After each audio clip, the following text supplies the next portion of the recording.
I remember the first time I loaded a clip in front of a classroom. It was Brooklyn, Bed-Stuy, 10th grade ELA. We studied Kendrick, Cole, Nipsey, Lauryn Hill, No Name in the same vein they said we could only do Shakespeare. We reflected, picked at the lyrics like fish bones from the teeth of the song, turned the cold classroom Monday to a warm backyard barbecue the way we hugged the culture tight when they said we couldn't. They told me to save my lessons for book club. Our joy survival extracurricular.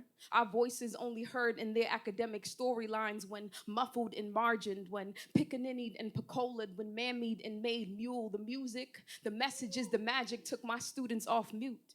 The staff thought I was giving them bullets the way I'd send them home, their mouths loaded with something to say.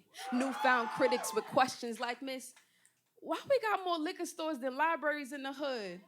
More Starbucks than community centers, and why we can't study Pac for poetry?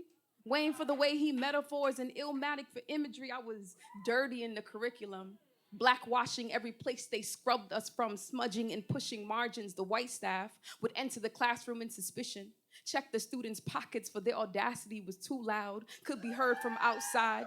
They set policy that flattened the brown boys' high tops to dark Caesars, nothing too big to hide the movement in.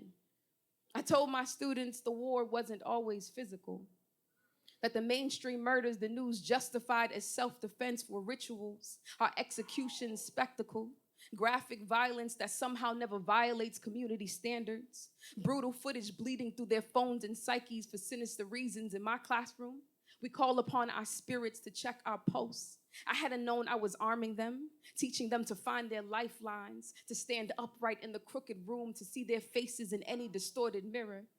The classroom became a training day before I even knew it.